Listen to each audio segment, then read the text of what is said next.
की मौजूदगी है किशनगंज जिला बावन बहादुरगंज विधानसभा क्षेत्र अंतर्गत।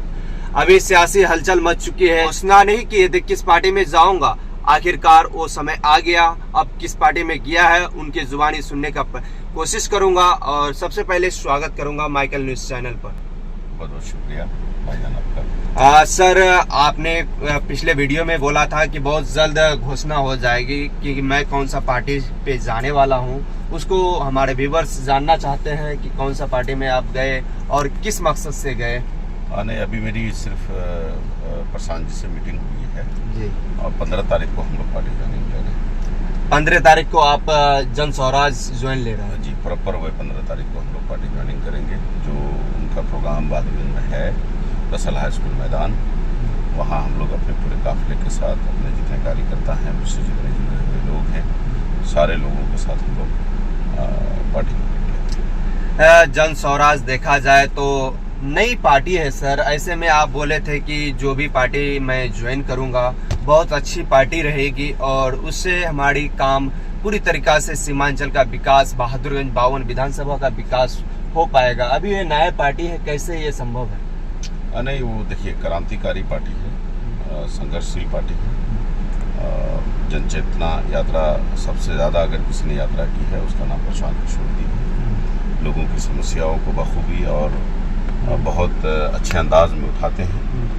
तो एक उम्मीद है कि इस इलाके के हालात, तकदीर व तस्वीर ज़रूर बदलेगी इंशाअल्लाह। और ऐसी पार्टी में जो बिहार के नौजवानों के लिए कुछ करना चाहती है और कर भी रही है। जितने अलीग जामिया BHU के तेज़ तर्रार किस्म के छात्र हैं, आज उनके साथ रोज़गार से जुड़े हुए हैं, कल भी जुड़ेंगे। एक उनका मिशन है, एक जितने ब्रांड रखते हैं छात्र, जितने लोग उनको वो अपनी पार्टी में रखे हुए हैं। तो जो इतना बड़ा मिशन हो वो कमज़ोर नहीं पड़ सकता, इसलिए मैंने इस पार्टी को चुना। सर, ऐसे में देखा जाए तो आपका जैसे AIMM में आप ज्वाइन लिए थे, उस टाइम भी ये नई पार्टी थी। आखिरकार आप जब कामयाब की और नज़र आती है, अभी आप छोड़ के उस पार्टी को दूसरे पार्टी में ज्वाइन कर रहे हैं। क्या पता इस पार्टी को सींचने में आपका योगदान रहे, बाद में उसी प्रकार से अगर हो जाए तब। नहीं, देखिए मैं एक बात बता दूं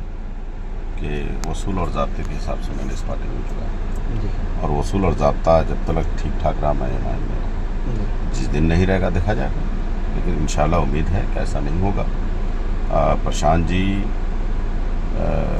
का जो अंदाज़ है, चलने का अंदाज़ है, लड़ने का अंदाज़ है, एक क्रांतिकारी नेता का होता है, ऐसा है। इसलिए मैं उनको पसंद किया हूँ, उनकी पार्टी में आया हूँ। जब उनसे मिला हूँ, पार्टी में आने का फ़ैसला लिया हूँ।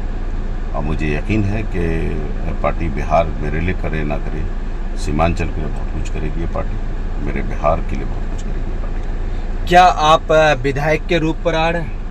हाँ, मैंने तो कहा है कि सर हिमायत में भी मैं था, मैंने बड़ी कोशिश की है, मैं यहाँ भी आऊँगा, मेरी कोशिश रहेगी। उन्होंने कहा कि अभी बहादुरगंज में किसी तरह का भी कोई फैसला हम लोगों ने नहीं लिया। सर्वे और लोगों की मांग जो रहेगी उसके हिसाब से हम करेंगे। अगर मैं आला रहा तो मेरे हक में होगा, अगर मेरे से कोई आला रहेगा तो उनके हक में होगा। पार्टी में आया हूँ, पार्टी के लिए काम करूँगा। और लोगों का कहना ये भी है कि ये बीजेपी का बी टीम है। बीजेपी का बी टीम का सबसे बड़ा अटैक था AIMIM पर। तो क्या वो बीजेपी की बी टीम हो गई?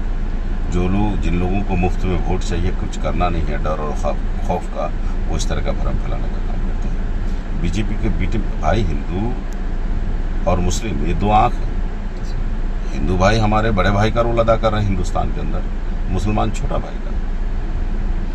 हिंदू यहाँ का और मुसलमान ये वो गुलाब है, बागवान है, जिसके बगैर अधूरा है, चाहे वो हिंदू हो, मुस्लिम हो, सिख हो, ईसाई हो।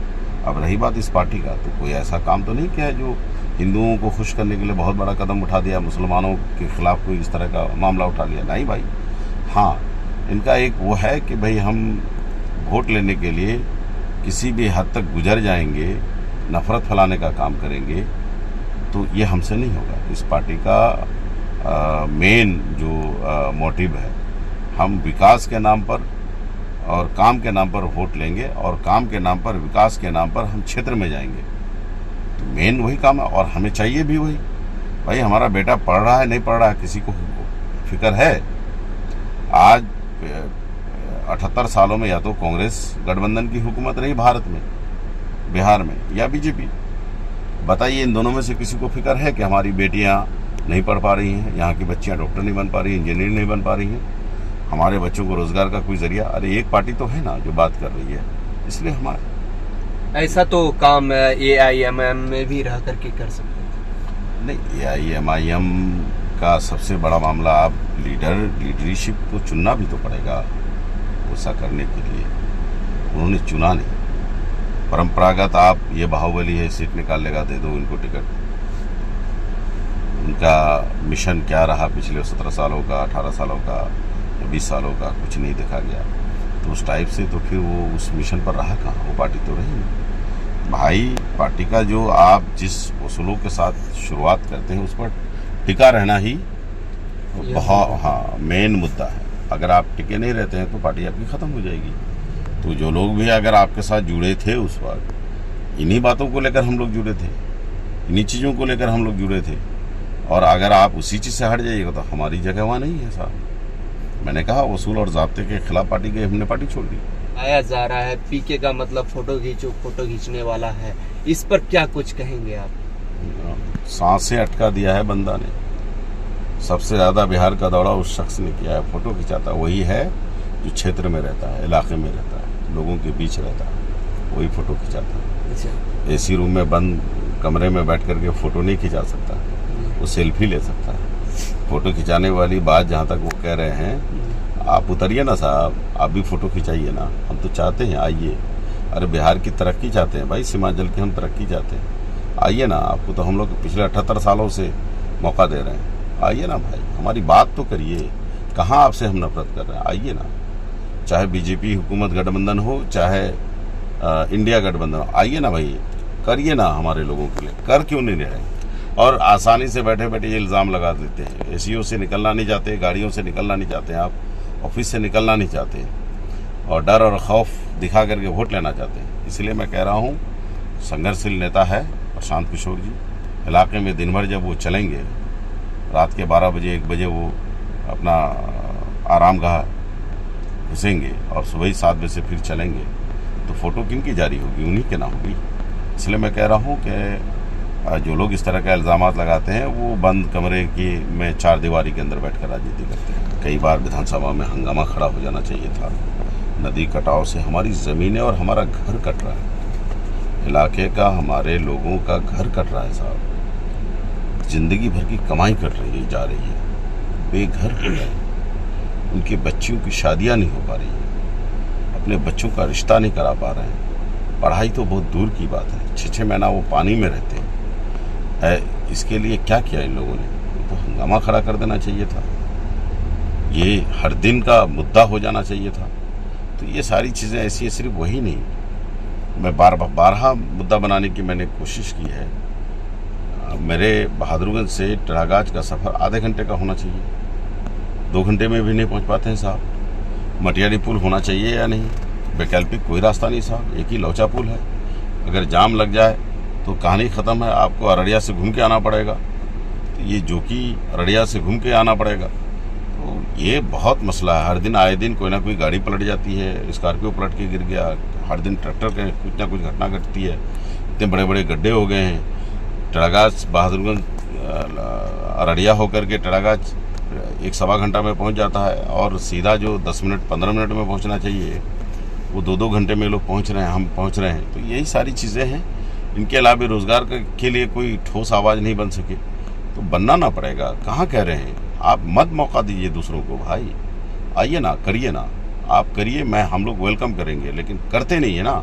इसलिए मासूम रज़ा कहता है, करिएगा नहीं तो फिर कोई कर लेगा और करेगा। दुनिया बहुत बड़ी है। जनता को क्या कहेंगे अगर आपको जिता दे, तो वो विश्वास किस प्रकार से करेंगे कि काम हो पाएगी? देखिए, आम जनता से अपील है, अल्लाह ने अगर मुझे मौका दिया तो अभी भी मैं रात दिन एक कर देता हूँ। रात को भी 3:30 बजे 4 बजे आकर के मैं सोया हूँ, और कई दिनों का मसला 2:30 बजे रात तक तो मैं बहादुरगंज था।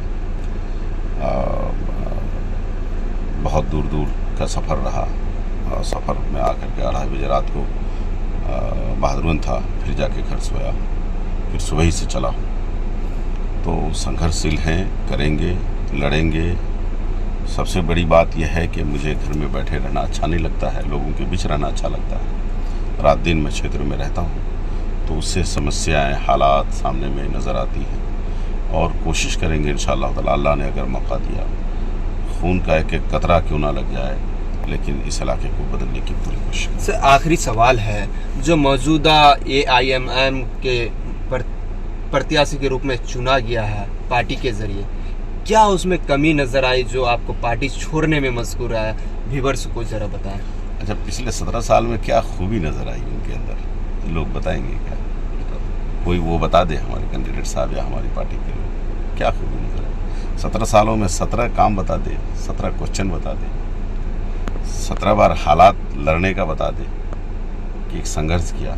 17 बार नहीं छुई, एक बार का बता देना। वो तो अभी भी कह रहे हैं कि मैं इस प्रकार से प्रशासन की लचर व्यवस्था नहीं देखा था, मनमानी नहीं देखा था, ब्लॉक की ऐसा घुसपैठी नहीं देखा था, जो कि घोष लेके हर चीज़ में काम किया जाता है, और सड़क की ऐसा जर्जर व्यवस्था नहीं देखा था। मेरे द्वारा काम किया हुआ सड़क का है, अब तक वहीं का वहीं यू का यू पड़ा हुआ है, मेरे पास किया हुआ अभी मौजूदा प्रतिनिधि कर रहे हैं, और ऐसे में आप कह रहे हैं कि एक भी काम कौन सा पास किया उनका कर रहा है? ये जो उनके ज़माने में जो किया, अब के जो ज़माने में कर रहे हैं, फिर इनके बाद जो करेंगे अपना काम करेंगे। ये कौन सी बात हो गई? तुम 20 साल नहीं आओगे सत्ता में तो तुम्हारा ही काम करेगा क्या? ऐसा नहीं है। जहाँ तक मसला है, देखिए, जो जिसका काम है वो कर रहा है। मैं ऐसा नहीं हूँ, गिर के राजनीति नहीं करना चाहता हूँ। अंजार साहब का जो काम है कर रहा है, हाँ, इससे ज़्यादा करना चाहिए था। और भी इनके अच्छे सलाहकार होते तो और भी कुछ अच्छा कर सकते थे। तौसीफ साहब का तो सलाहकार भी नहीं है साहब, क्या किया है उन्होंने? क्या किया है? कौन सा काम अंजाम दे दिया? विधानसभा में उसका जो हक भी अदा नहीं किया साहब, जो आपने खाना खाया होगा वहाँ का।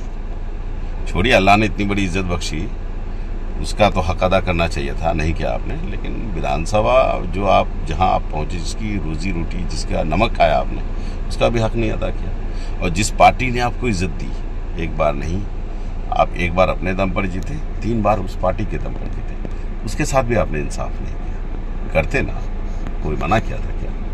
आपने उस पार्टी के साथ भी इंसाफ नहीं किया। जहाँ रहिए, यहाँ से रहिए, दिल से रहिए, अपने ईमान से रहिए, ईमानदारी से रहिए। आप अगर करेंगे तो कोई सवाल नहीं खड़ा कर सकता। आज की तारीख में भी कुछ बातें आती हैं अख्तुल ईमान साहब के खिलाफ, मैं इग्नोर करता हूँ, मगर नहीं भाई। तो जब आप कुछ करेंगे, मैं ये उन्हीं का चुना हुआ पार्टी का एक कैंडिडेट ये है, वो भी है। जब बात आती है तो मैं इग्नोर करता हूँ, नहीं भाई ऐसा नहीं, ऐसा है। अभी कुछ लोगों ने सवाल किया, उन्हीं के बड़ा ईदगाह के लोग थे, मौलाना अब्दुल्ला सालिम कमर चतुर्वेदी साहब से मेरी मुलाकात हुई, आलिम उलमा थे। कुछ लोग उन्हें तारीफ भी, कुछ लोग शिकायत कर रहे थे कि इस बार जमानत हम लोग जब्त करा देंगे। मैंने कहा नहीं भाई नहीं, ऐसा नहीं कीजिएगा, ऐसा नहीं कीजिएगा, कुछ गलती किया है तो माफ़ करिएगा। मैंने कहा ये कोई बड़ी बात थोड़ा है साहब, खुल के बात करिए, जो अच्छा काम करता है उनकी तारीफ करिए। बीजेपी का एक मुख्यमंत्री था, इंतकाल कर गया, वो बाइक लेकर के निकल जाते थे इलाके के हालात जानने के लिए। इलाके के हालात उन्होंने जानने की कोशिश की तो उनको बार बार जिताया, चीफ मिनिस्टर रहते इंतकाल किया। तो ये बात है भाई, जो अच्छा कुछ करते हैं उनकी तारीफ होनी चाहिए, क्लियरली बात है, उनकी करनी चाहिए। तो राजनीति गिर के नहीं करेंगे इंशाअल्लाह ताला। ये हमारे साथ मासूम रजा है, जो बहादुरगंज से बिलोंग करते हैं। 15 तारीख को पार्टी का दामन थामेगा। इस पर क्या आपका राय है, प्रतिक्रिया है? कमेंट बॉक्स पर कमेंट करके ज़रूर बताएं। मैं माइकल न्यूज़ चैनल से न्यूज़ रिपोर्टर अक्षराज। चैनल को सब्सक्राइब कर दे, वीडियो को शेयर कर दे।